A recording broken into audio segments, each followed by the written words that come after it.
सभी को मेरा सादर प्रणाम। मेरा नाम है प्रियंका और मैं पढ़ा रही हूँ आपको लाइफ साइंसेस। स्वागत करती हूँ आप सभी का हमारे यूट्यूब चैनल गुरुमंत्रा शिक्षा का ग्रंथ। Thank you. सबसे पहले तो थोड़ा थोड़ा अब आपने रिप्लाई करना शुरू किया है, थैंक यू सो मच। ठीक है, इसी तरह से हमारा साथ देते रहिए ताकि हम और बेहतर आपके लिए लेके आते रहें। तो अब हम देखिए, बायोकेमिस्ट्री वाला और मॉलिक्यूलर बायोलॉजी वाला पोर्शन हमें कवर करना था, दोनों बॉटनी और जूलॉजी से। तो अब बॉटनी में थोड़ा सा और पार्ट बाकी रहता है, जैसे फोटोसिंथेसिस। तो फोटोसिंथेसिस को हम स्टार्ट करेंगे। अब आपको लगेगा ये आसान है, हम खुद कर लेंगे। देखिए, अगर आपको ऐसा लगता है तो कोई बात नहीं, ठीक है, ज़रूर। अगर आपको आसान लगता है आप खुद कर सकते हैं, बहुत अच्छी बात है। या कुछ लोग ऐसा सोचेंगे कि हम करेंगे ही नहीं, ये तो हमारे बेसिक्स हैं, वो हो जाएगा। ठीक है, कई बार हम छोटी छोटी चीज़ों को भूल जाते हैं और वो छोटी छोटी चीज़ें जो हैं वो हमें तब याद आती हैं जब हमने उसको कहीं सुना होता है। वैसे भी हम अच्छे से डिटेल में पूरा बात करेंगे फोटोसिंथेटिक पिगमेंट्स पे, और आप डिस्क्रिप्शन बॉक्स भी चेक कर सकते हैं कि आज हम क्या क्या पढ़ने वाले हैं। तो चलिए स्टार्ट करते हैं हम। लेकिन शुरू करने से पहले हमेशा की तरह अब ये है आपका क्वेश्चन आज का, जिसका जवाब आपको बिल्कुल सही देना है। Microprocessor complex, which is involved in the processing of primary miRNA into pre-miRNA, is formed by, these are your options. Okay, you have to choose the correct one. Fine, here are the actual options. ठीक है, आपको आपके सामने ये सब कुछ दिया हुआ है, यहाँ से आपको एक करेक्ट चूज करना है। ठीक है, ज़रूर कमेंट बॉक्स में कमेंट करके बताना है। ठीक, आपको जो भी पिछला लेक्चर पढ़ाया जाता है उसी पिछले लेक्चर में से उठ के अगले लेक्चर में आपसे मैं क्वेश्चन पूछती हूँ। ठीक है, नंबर ऑफ क्वेश्चंस जो हैं वो इंक्रीज किए जाएंगे जैसे जैसे नंबर ऑफ स्टूडेंट्स जो हैं अगर बढ़ते रहेंगे आंसर्स देने वाले। मैं समझ जाऊंगी कि लोग जो हैं वो रोज़ वीडियो देख रहे हैं और मैं इनके लिए कुछ और करती हूँ, तो ज़रूर आपके लिए नंबर ऑफ क्वेश्चंस जो हैं वो बढ़ा दिए जाएंगे। चलिए बात करते हैं फोटोसिंथेसिस की। तो फोटोसिंथेसिस, अब इसमें बहुत ज़्यादा डिफाइन करने के लिए कुछ नहीं है, आप बहुत पहले से इन सब के बारे में फोटोसिंथेसिस के बारे में पढ़ते हुए आते हैं। क्या प्रोसेस होता है फोटोसिंथेसिस, जिसमें कि प्लांट्स और कुछ बैक्टीरिया भी और कुछ प्रोटिस्ट जो हैं वो एनर्जी का यूज़ करेंगे। एनर्जी कहाँ से लाएंगे? सनलाइट से, सोलर एनर्जी का यूज़ करेंगे। ठीक है, फिर क्या बनाएंगे? वो बनाएंगे शुगर। शुगर कौन सा? Glucose sugar. ग्लूकोज शुगर कैसे बनाएंगे? वो सोलर एनर्जी का यूज करेंगे, कार्बन डाइऑक्साइड लेंगे, वाटर लेंगे और तब क्या बनाएंगे? शुगर बनाएंगे। अब इस ग्लूकोज को बाद में पायरुवेट में चेंज किया जाता है। पायरुवेट में फिर क्या किया जाता है? फिर जब ये ग्लूकोज पायरुवेट में कन्वर्ट होता है सेलुलर रेस्पिरेशन के टाइम पे, तो हमें एटीपी मिलता है जो हमारे लिए एनर्जी का सोर्स होता है। आप कहते हैं खाने से एनर्जी मिलती है। ठीक है, खाने से क्या मिलती है? एनर्जी मिलती है। प्लांट्स तो अपने लिए खाना खुद बना लेते हैं, लेकिन हम प्लांट्स पे डिपेंडेंट होते हैं अपने खाने के लिए। तो वो जो खाना है, वो जो शुगर है, वो हमारी बॉडी में जाता है। प्लांट्स भी क्या करते हैं? सेलुलर रेस्पिरेशन के थ्रू इस शुगर का ब्रेक डाउन करेंगे। सबसे पहले तो क्या होता है? ग्लूकोज को पायरुवेट में कन्वर्ट किया जाता है और उस टाइम एनर्जी रिलीज होती है। उसके आगे भी आप क्रेब्स साइकिल पढ़ते हैं पूरा। ठीक है, आपको इलेक्ट्रॉन ट्रांसपोर्ट चेन के बारे में भी नॉलेज होगा कि कैसे जो है ये एनर्जी फॉर्म होगी। अगर आपने अब तक नहीं पढ़ा है ये लेक्चर, तो ऑलरेडी हमारे चैनल पे ये वीडियोस अवेलेबल हैं, तो आप देख सकते हैं रेस्पिरेशन कैसे हो रहा है, इलेक्ट्रॉन ट्रांसपोर्ट चेन का क्या कॉन्सेप्ट है। क्लियर? देखिए, फोटोसिंथेसिस के टाइम पे क्या होता है? लाइट एनर्जी को एग्जैक्टली केमिकल एनर्जी में कन्वर्ट किया गया। अब लाइट हो गई सोलर एनर्जी, केमिकल एनर्जी हमारा हो गया जो शुगर बना। ठीक है, और उसके बाद एटीपी और एनएडीपीएच बनेगा जो कि हमारे पास एनर्जी होती है। इस एनर्जी को फिर यूटिलाइज किया जाता है कार्बन डाइऑक्साइड की फिक्सेशन के लिए और उसका रिडक्शन टू प्रोड्यूस शुगर। ठीक है, तो प्लांट्स की बात कर रहे हैं हम। ये फोटोसिंथेसिस के दौरान जो लाइट एनर्जी ली जाती है, लाइट एनर्जी को पहले केमिकल एनर्जी में बदला जाता है एटीपी और एनएडीपीएच की फॉर्म में।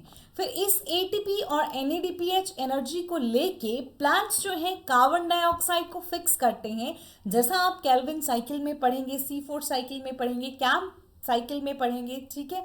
और फिर रिडक्शन किया जाता है कार्बन डाइऑक्साइड का, जिससे कि शुगर्स बनाई जा सकें। क्लियर। अब देखिए फोटोसिंथेसिस जो है वो ऑक्सीजेनिक भी हो सकती है या एनऑक्सीजेनिक भी हो सकती है। कब हम कहेंगे कि फोटोसिंथेसिस जो है वो ऑक्सीजेनिक है? ऑक्सीजेनिक फोटोसिंथेसिस हमको प्लांट्स में, प्रोटिस्ट में, ब्लू ग्रीन एल्गी में देखने को मिलती है। ये जो प्लांट्स हैं, प्रोटिस्ट हैं और साइनोबैक्टीरिया हैं, फोटोसिंथेसिस के दौरान ऑक्सीजन को रिलीज करते हैं। तो जब फोटोसिंथेसिस के दौरान ऑक्सीजन का रिलीज हो तो इस तरह की फोटोसिंथेसिस को हम ऑक्सीजेनिक फोटोसिंथेसिस कहते हैं। इसी को क्या कहेंगे हम? Oxygenic photosynthesis.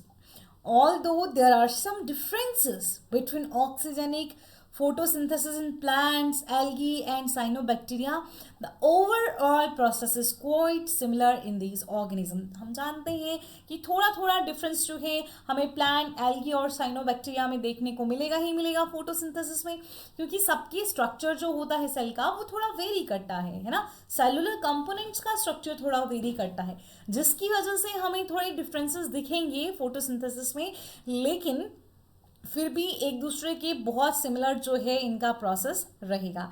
हम जानते हैं ऑक्सीजेनिक फोटोसिंथेसिस में वाटर जो है वो इलेक्ट्रॉन डोनर होता है।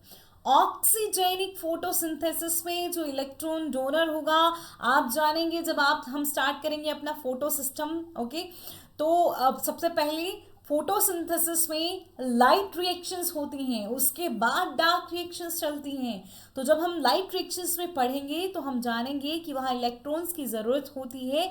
और फोटोसिंथेसिस के दौरान, खास तौर पे ऑक्सीजेनिक फोटोसिंथेसिस के दौरान, वाटर जो है वो एक इलेक्ट्रॉन डोनर की तरह काम करता है और वाटर का हाइड्रोलिसिस से जो है वो ऑक्सीजन रिलीज होती है।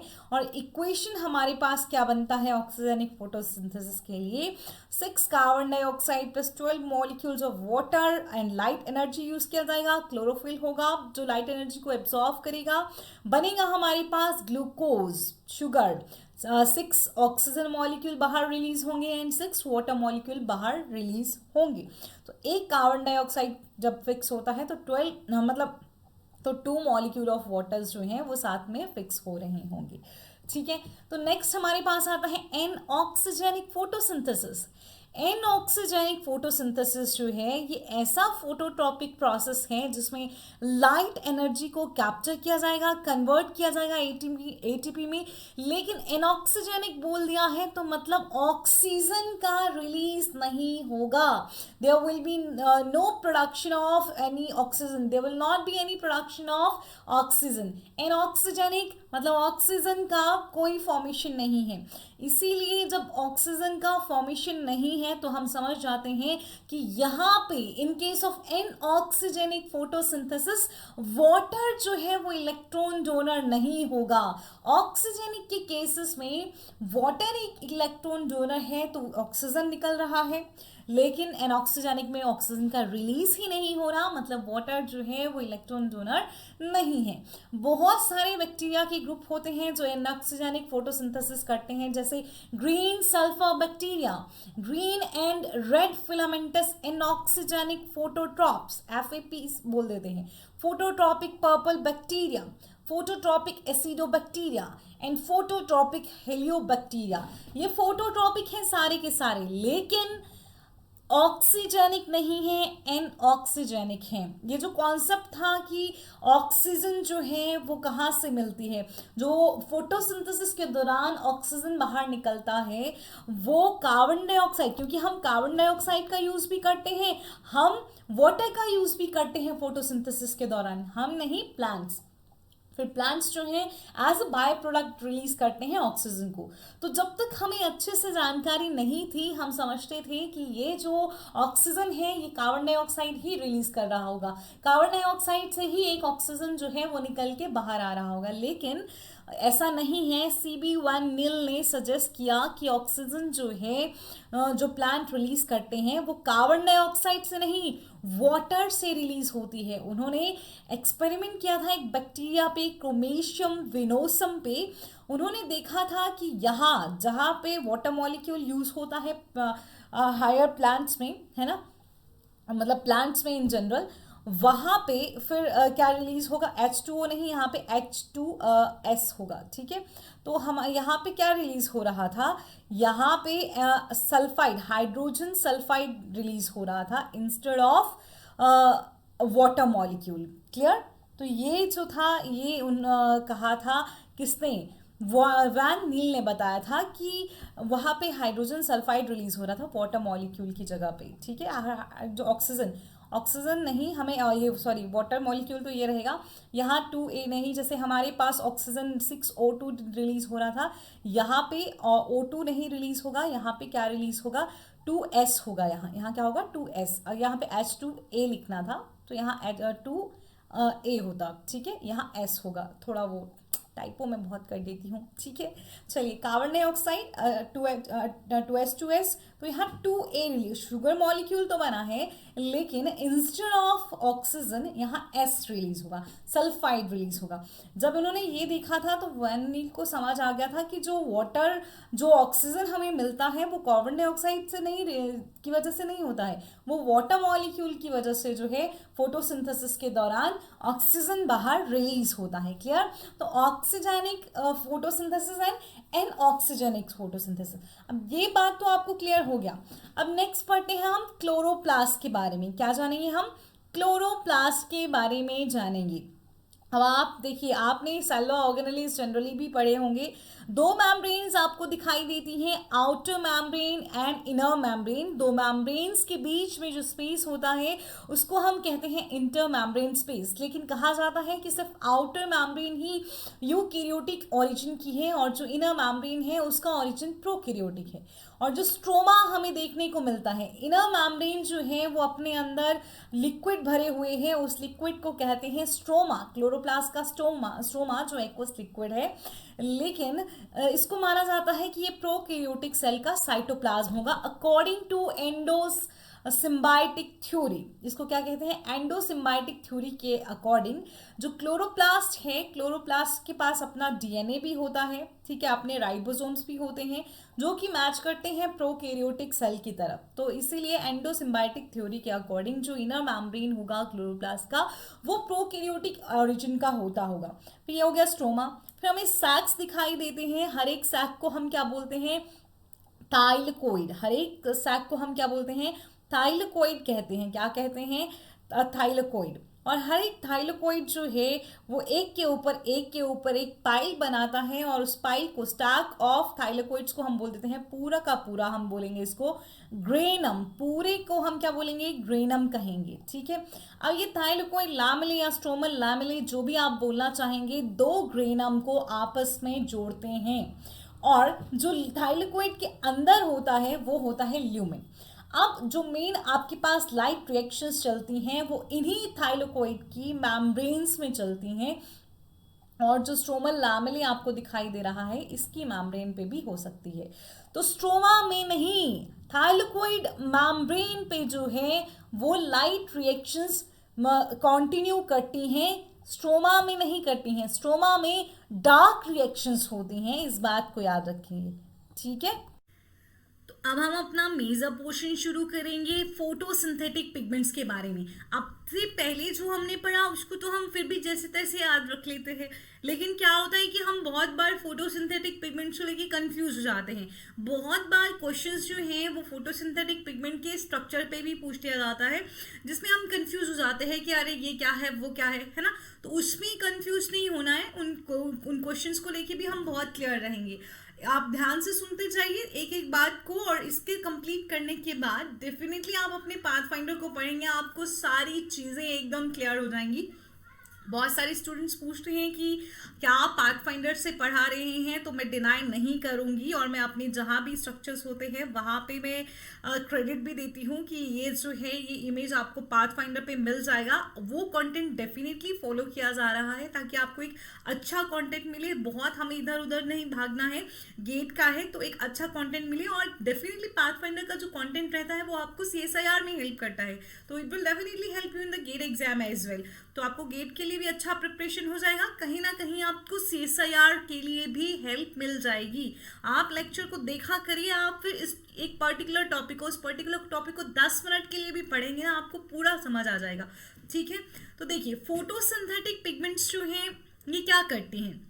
फोटोसिंथेटिक मॉलिक्यूल्स जो हैं इनका काम है सोलर एनर्जी को कैप्चर करना। फॉलोइंग्स जो हैं फोटोसिंथेटिक मॉलिक्यूल्स होते हैं, जिनमें सबसे पहला हमारे पास आता है क्लोरोफिल, और सबसे मेन फोटोसिंथेटिक मॉलिक्यूल ही क्लोरोफिल है। जो क्लोरोफिल मॉलिक्यूल है ये पॉलीसाइक्लिक होता है, प्लेनर है, नॉन प्लेनर नहीं है, और टेट्रा पायरोल रिंग इसमें पाई जाएंगी। ठीक है, 4 पायरोल रिंग्स उसमें होती हैं, और 5वां एक साइक्लोपेंटेन रिंग होता है। ध्यान दीजिएगा, बोलेंगे कि मैम 5 है तो पेंटा पायरोल क्यों नहीं कहा, but listen 4 he pyrrole rings हैं। ठीक है, पायरोल रिंग्स कितनी हैं, 4 है, टेट्रा पायरोल रिंग्स हैं, और 5वां जो है वो साइक्लोपेंटेन रिंग है। ये साइक्लोपेंटेन रिंग जो है, अब ये क्वेश्चन पूछा जा सकता है कि साइक्लोपेंटेन रिंग जो कि रिंग 5 है वो कौन सी पायरोल रिंग के साथ फ्यूज होता है, तो ये फ्यूज होता है रिंग 3 के साथ। रिंग 4 जो है हमारे पास क्लोरोफिल का उसमें प्रोपाइनोल ग्रुप होता है, जिसका एस्टेरिफिकेशन होता है एक फाइटोल के साथ। किसके साथ होता है, फाइटोल चेन के साथ। R4 जो है वो फाइटोल चेन को रिप्रेजेंट कर रहा है। तो ऐसे ही बहुत सारे ग्रुप्स R1 R2 R3 आपको दिखाई देंगे। R4 एक और ग्रुप है। अब ये डिफरेंट, जैसे बैक्टीरिया में अलग होगा, फिर हमारे पास जो क्लोरोफिल बी का बैक्टीरियल क्लोरोफिल में अलग होगा, क्लोरोफिल ए में अलग होंगे ये ग्रुप्स, क्लोरोफिल बी में कहीं ना कहीं वेरी करेंगे। ठीक है, तो क्लोरोफिल का एक जनरल स्ट्रक्चर ये होता है जिसमें इसके पास 4 पायरोल रिंग्स होती हैं। ठीक है, और आपको यहाँ 4 देखिए नाइट्रोजन भी नजर आ रहे हैं, और आपको यहाँ R ग्रुप दिखाई देंगे 1 2 3 4। 4 जो है आपका फाइटाइल साइड चेन होती है। 5वां आपके पास क्या है, साइक्लोपेंटेन रिंग है 5th, जो कि 3rd के साथ यूज है।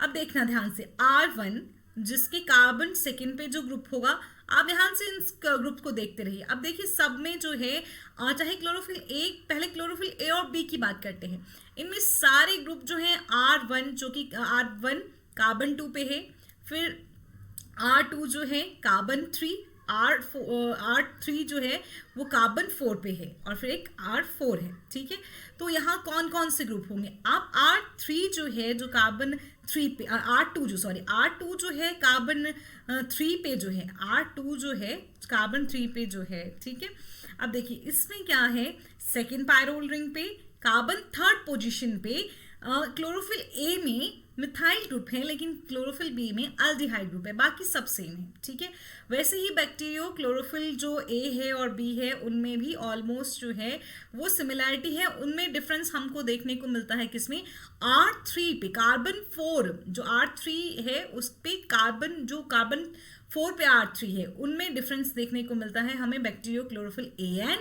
बी में। और एक और बात, बैक्टीरियो क्लोरोफिल ए में फाइटाइल साइड चेन भी हो सकती है और जिरेनाइल साइड चेन भी हो सकती है। अब आपसे ये क्वेश्चन भी पूछा जा सकता है कि कौन सी क्लोरोफिल में जिरेनाइल साइड चेन प्रेजेंट हो सकती है instead of phytol side chain. अब देखिए आपके सामने क्लोरोफिल्स बहुत सारी रख दी जाएंगी, आप क्लोरोफिल ए में भी कंफ्यूज हो जाओगे, लेकिन आपको याद रखना है कि बैक्टीरियो क्लोरोफिल ए में फाइटाइल साइड चेन के अलावा जिरेनाइल साइड चेन भी हो सकती है। इन दोनों में से कोई सी भी हो सकती है। क्लियर, देखिए अब डिफरेंस हम समझ लेते हैं क्लोरोफिल ए में और बी में। सबसे पहले डिफरेंस आता है इनके फॉर्मूला में, कार्बन दोनों में 55 है, H72 in chlorophyll A, 70 in chlorophyll B, O5 in A, O6 in B, N4 Mg same है।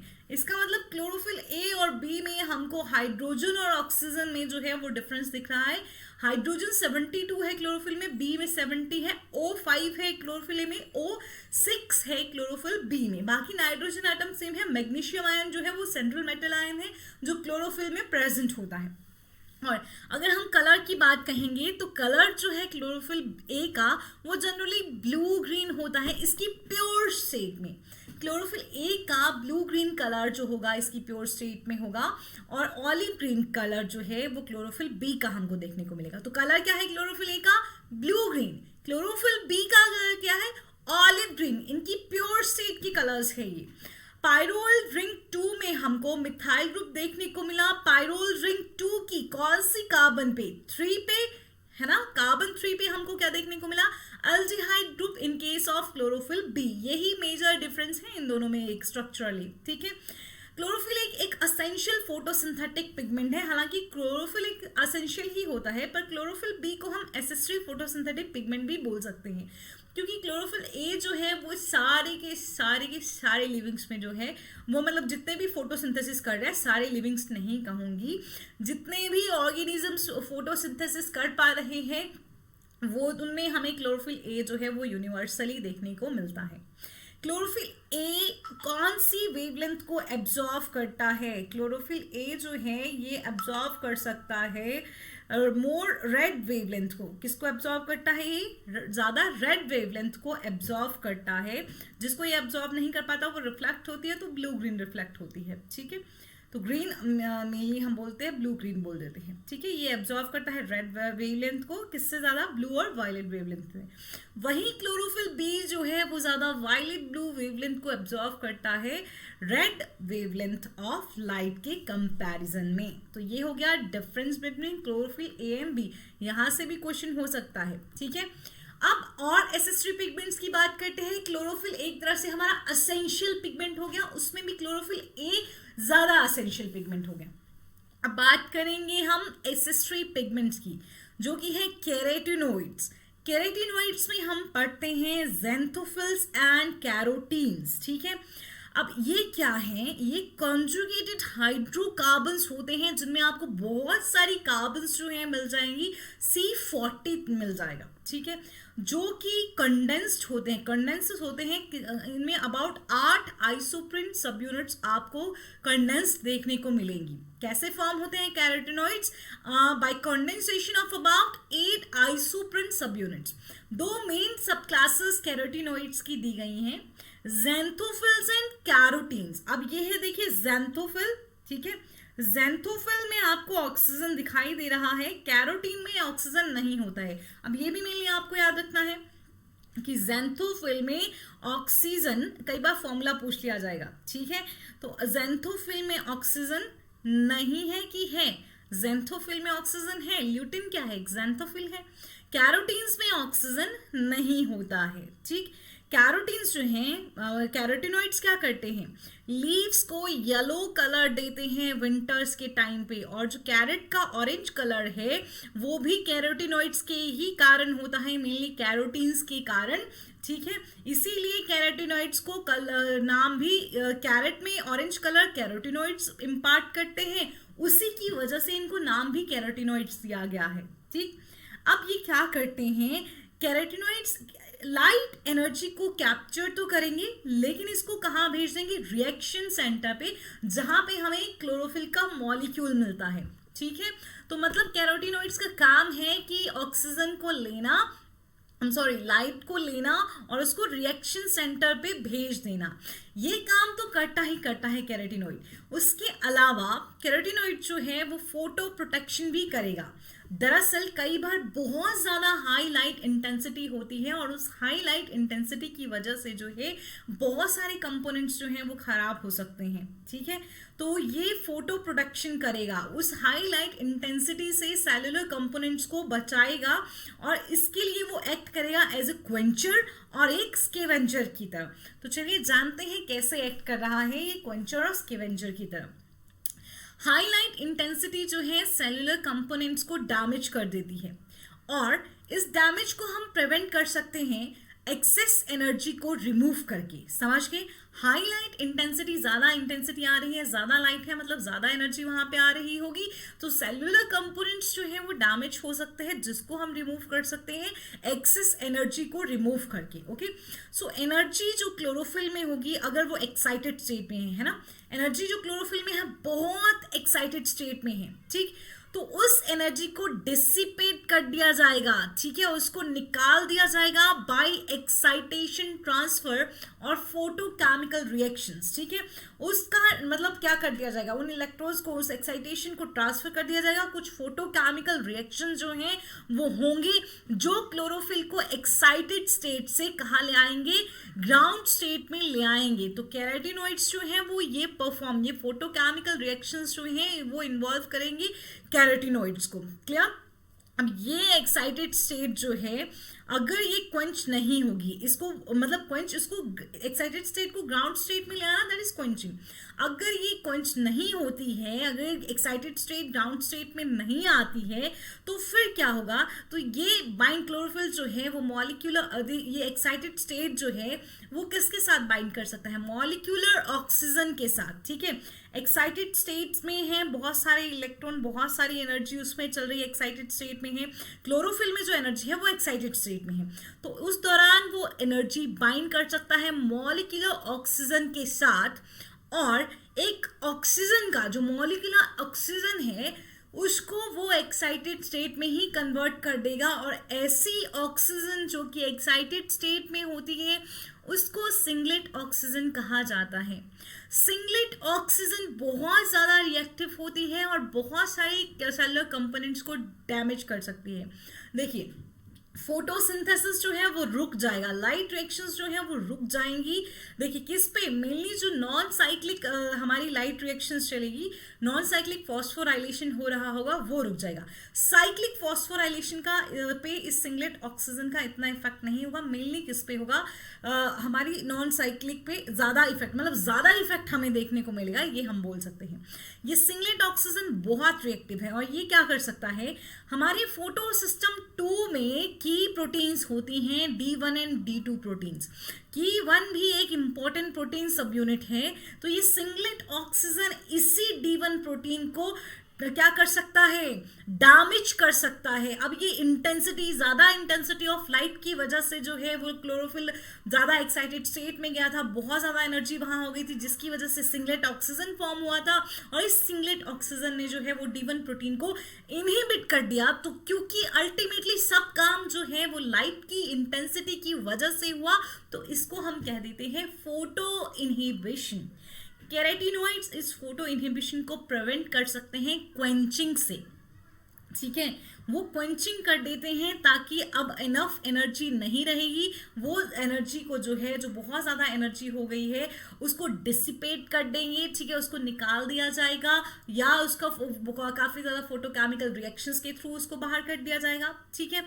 फिर अब जो है वो जब एक्साइटेड स्टेट जो है वो उसको क्वेंच कर दिया जाता है, वो ग्राउंड स्टेट में आ गई, तो अब इतनी ज़्यादा एनर्जी नहीं बची कि सिंगलेट ऑक्सीजन फॉर्म हो पाए।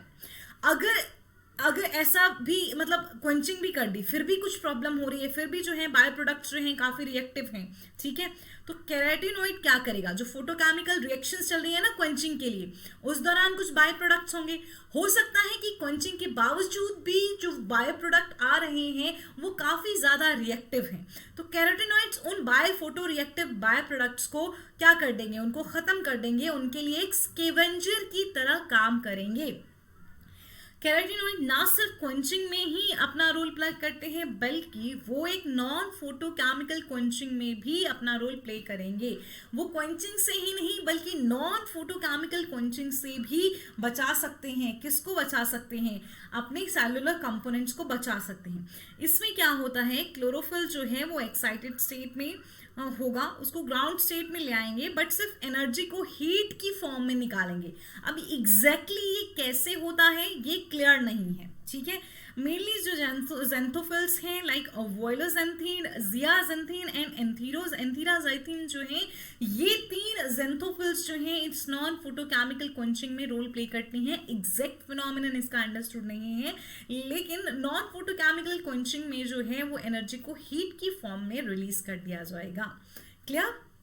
ओके, फिर आते हैं हमारे पास फाइकोबिलिन्स, इंपॉर्टेंट वन। हमने कैरोटिनोइड्स जो हैं वो अपने पढ़ लिए, ज़ेंथोफिल्स पढ़ ली, कैरोटीन्स पढ़ लिए, ठीक है। फिर आते हैं हमारे पास फाइकोबिलिन्स। फाइकोबिलिन्स जो हैं वो क्या होते हैं? फाइकोबिलिन्स जो हैं ये भी लीनियर हैं, साइक्लिक नहीं है, लीनियर टेट्रापायरोल स्ट्रक्चर हैं जो कि बिलीरुबिन जो एक बाइल पिगमेंट है उसकी तरह सिमिलर होते हैं, स्ट्रक्चरली सिमिलर टू बिलीरुबिन, इसीलिए क्या बोला गया इनको फाइकोबिलिन। टेट्रापायरोल स्ट्रक्चर होगा, स्ट्रक्चरली सिमिलर होंगे बिलीरुबिन के। फाइको एरिथ्रोबिलिन, फाइकोसाइनोबिलिन, एलोफाइकोसाइनोबिलिन, ये कुछ मेन फाइकोबिलिन्स जो हैं हमें देखने को मिलते हैं। अब ये फाइको एरिथ्रोबिलिन, फाइकोसाइनोबिलिन, एलोफाइकोसाइनोबिलिन, सारी की सारी फाइकोबिलिन्स के बारे में जो खास बात है वो ये है कि ये कुछ वाटर सॉल्युबल प्रोटीन्स के साथ बाइंड कर सकते हैं। किस लिंकेज के थ्रू? इंपॉर्टेंट क्वेश्चन बन जाता है, किस लिंकेज के थ्रू? थायोईथर और जो कि एक कोवेलेंट लिंकेज है, किसके थ्रू बाइंड करेंगी? फाइकोबिलिन सॉल्युबल प्रोटीन्स के साथ बाइंड कर सकती हैं थायोईथर लिंकेज से, जो कि एक कोवेलेंट लिंकेज है। फाइकोएरिथ्रिन, ये क्या है? ये एक फाइकोबिली प्रोटीन है। फाइकोसाइनिन, ये भी क्या है? एक फाइकोबिली प्रोटीन है। प्रोटीन प्लस फाइकोएरिथ्रोबिलिन, मतलब प्रोटीन प्लस फाइकोबिलिन जो है वो अटैच करी। हमने क्या कहा? फाइकोबिलिन जो है प्रोटीन, वाटर सॉल्युबल प्रोटीन के साथ अटैच कर सकती हैं बाय अ थायोईथर लिंकेज। तो समझ गए, मतलब इन दोनों कंपोनेंट में कोवेलेंट लिंकेज होगा, थायोईथर लिंकेज होगा। वैसे ही फाइकोसाइनिन जिसमें प्रोटीन होगा और फाइकोसाइनोबिलिन होगा, ये 2 मेन फाइकोबिली प्रोटीन्स होती हैं और सबसे ज्यादा आपको किस में देखने को मिलती है? रेड एल्गी में और ब्लू ग्रीन एल्गी में आपको देखने को मिलती हैं। अब देखिए, क्योंकि वाटर सॉल्युबल है तो ये मेम्ब्रेन में तो नहीं पाई जाएंगी जैसे कि कैरोटिनोइड्स पाए जाते हैं, ठीक है। बट देखिए कि कहाँ ये मेम्ब्रेन पे क्लस्टर की फॉर्म में चिपक जाती हैं, ठीक। मेम्ब्रेन का कंपोनेंट तो नहीं होंगी लेकिन मेम्ब्रेन पे क्लस्टर की तरफ चिपक जाएंगी और फाइकोबिलिसोम्स जो हैं वो फाइकोबिलिन्स ही फॉर्म करते हैं जिनमें हमको वाटर सॉल्युबल प्रोटीन्स देखने को मिलती हैं। फाइकोबिलिन्स का काम भी सिंपल सा है, इनको भी एनर्जी को हार्वेस्ट करके भेजना है क्लोरोफिल मॉलिक्यूल के पास जो कि रिएक्शन सेंटर फॉर्म कर रहा है। क्लियर? तो ये हो गए हमारे फोटोसिंथेटिक पिगमेंट्स। अब हम आगे बात करेंगे साइक्लिक नॉन साइक्लिक फॉस्फोराइलेशन के बारे में। अगर वो पढ़ लेंगे उसी के बाद हम अपना आगे ग्लूकोज बना सकते हैं, अदरवाइज ग्लूकोज नहीं बनेगा। तो वीडियो को फटाफट से लाइक करिए, चैनल को सब्सक्राइब करिए और यहीं तक आज हम बात करेंगे। अगले लेक्चर में फिर से आपसे मुलाकात होगी, तब तक के लिए अपना ध्यान रखिए।